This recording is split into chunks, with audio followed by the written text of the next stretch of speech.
Hey everyone, welcome back to Fame Decode insider.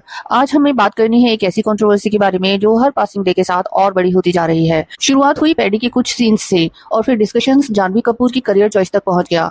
उसके बाद nepotism debate वापस start हो गया और अब लोग ये क्वेश्चन कर रहे हैं कि क्या जानवी कपूर जो इंटरव्यूज में बोलती हैं और जो फिल्म चूज करती हैं उन दोनों के बीच काफी बड़ा गैप है।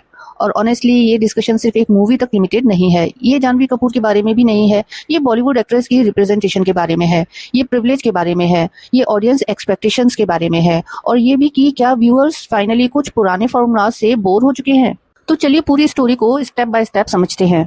अगर आप रीसेंट एंटरटेनमेंट न्यूज फॉलो कर रहे हैं तो आपने पैडी के अराउंड चल रहा बैकलैश जरूर देखा होगा। इंटरेस्टिंग बात यह है कि लोग मूवी की स्टोरी डिस्कशंस नहीं कर रहे हैं, ना ही परफॉर्मेंसेस के बारे में बात हो रही है, बल्कि डिस्कशन शिफ्ट हो गया है जानवी कपूर को स्क्रीन पर किस तरह से प्रेजेंट किया गया है। काफी व्यूअर्स का मानना है कि कुछ शॉट्स कैरेक्टर से ज्यादा ग्लैमर और फिजिकल अपीयरेंस पर फोकस कर रहे हैं। कुछ लोगों ने तो डायरेक्टली ये भी कहा कि कैमरा स्टोरी बताने से ज्यादा जानवी कपूर को शोकेस करने में इंटरेस्टेड लग रहा था और वहीं से कंट्रोवर्सी एक्सप्लोड हो गई। क्योंकि आज की ऑडियंस 10 साल पहले वाली ऑडियंस तो है नहीं। अब लोग सिर्फ मूवी देखते नहीं हैं, वो सीन एनालाइज भी करते हैं, फ्रेम बाय फ्रेम ब्रेकडाउन भी करते हैं, रिएक्शन वीडियोस भी बनाते हैं और हर डिटेल सोशल मीडिया पर डिस्कस करते हैं। इसीलिए जब व्यूअर्स को लगता है कि फीमेल कैरेक्टर को एक प्रॉपर कैरेक्टर की जगह विजुअल अट्रैक्शन बना दिया गया है तो क्रिटिसिज्म इंस्टेंटली आता है और ये बैकलैश इतना बड़ा हो गया कि डायरेक्टर बुच्ची बाबू सना को भी रिएक्ट करना पड़ा।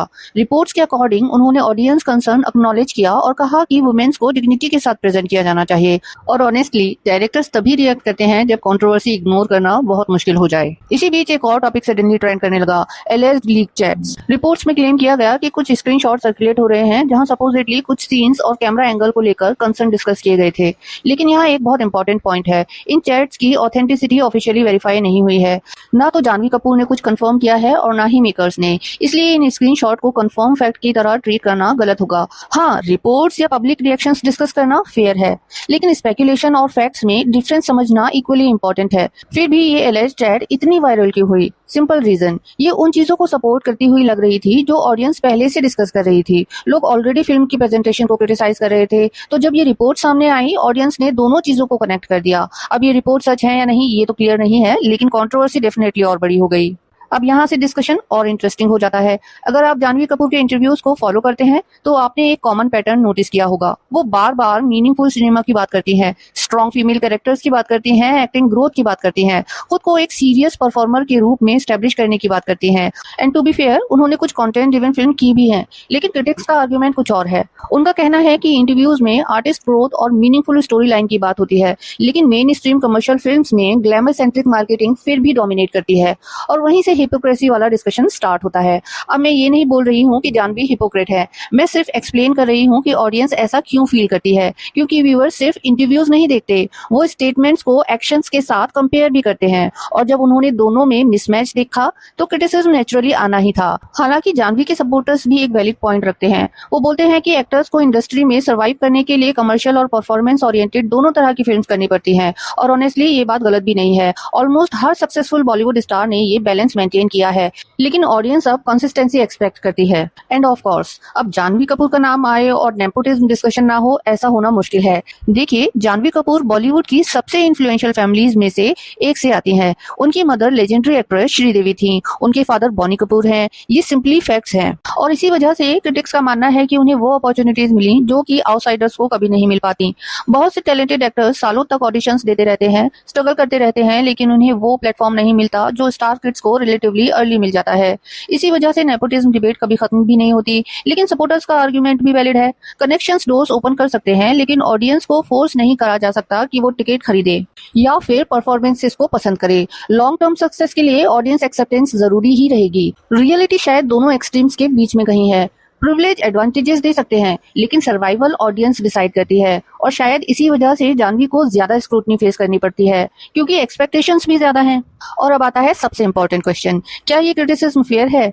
पर्सनली मुझे लगता है आंसर थोड़ा कॉम्प्लिकेटेड है। कुछ क्रिटिसिज्म डेफिनेटली वैलिड है। ऑडियंस को राइट है बेटर फीमेल कैरेक्टर डिमांड करने का, राइटिंग और प्रेजेंटेशन पर क्वेश्चन पूछने का और साथ ही कंसिस्टेंसी एक्सपेक्ट करने का। लेकिन सोशल मीडिया का डाउन साइड भी है। कभी कभी क्रिटिसिज्म डिस्कशन से हेट कैंपेन में बदल जाते हैं। एक कंट्रोवर्सी किसी एक्टर की पूरी आइडेंटिटी बन जाती है। एक मूवी को देखकर लोग डिसाइड कर लेते हैं कि एक्टर कभी इंप्रूव नहीं कर सकता, और वो भी फेयर नहीं है क्योंकि करियर इवॉल्व होते हैं, एक्टर्स इवॉल्व होते हैं, ऑडियंस ओपिनियंस भी चेंज होते हैं। आज जिस एक्टर को क्रिटिसाइज किया जा रहा है, कल वही एक्टर एक स्ट्रॉन्ग परफॉर्मेंस देकर प्रेज भी अर्न कर सकता है। लेकिन ये बात भी फैक्ट है कि किसी आउटसाइडर को एक से ज्यादा चांस मिलना इम्पॉसिबल है। अगर वो अपनी पहली मूवी में अच्छी एक्टिंग नहीं कर पाता तो उसे नेक्स्ट मूवी मिलना बहुत ही मुश्किल हो जाता है। वहीं नेपोटिज्म का फायदा इन एक्टर्स को मिलता है जहां पर उनकी खराब एक्टिंग के बावजूद उन्हें मल्टीपल चांस दिए जाते हैं इवॉल्व करने के लिए, और यही नेपोटिज्म की सबसे बड़ी प्रॉब्लम और क्रिटिसिज्म का पॉइंट है। At the end of the day paddy controversy एक फिल्म की कंट्रोवर्सी नहीं रह गई है।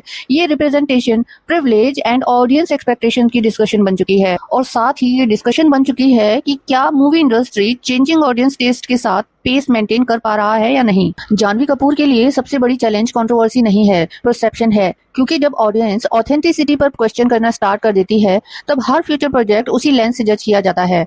अब देखना ये होगा कि जानवी कपूर अपने अपकमिंग प्रोजेक्ट्स में ऑडियंस के कंसर्न को एड्रेस कर पाती हैं या नहीं, क्योंकि इंटरव्यूज हेडलाइंस क्रिएट कर सकते हैं लेकिन रेपुटेशंस परफॉर्मेंसेस क्रिएट करती हैं, और ऑडियंस कंट्रोवर्सी से ज्यादा परफॉर्मेंसेस याद रखती हैं। अब इस बारे में आपका क्या ओपिनियन है? क्या पैडी के अराउंड जो क्रिटिसिज्म हो रहा है वो जस्टिफाइड है? क्या जानवी कपूर को अननेसेसरीली टारगेट किया जा रहा है, या फिर ऑडियंस सिर्फ बेटर कंटेंट और स्ट्रॉन्ग फीमेल कैरेक्टर्स डिमांड कर रही है? कमेंट सेक्शन में अपना ओपिनियन जरूर दीजिए। अगर वीडियो पसंद आए तो इसे लाइक, शेयर और सब्सक्राइब करना नहीं भूलिए। मैं मिलती हूँ आपसे अगले वीडियो में। Till then, thank you for watching.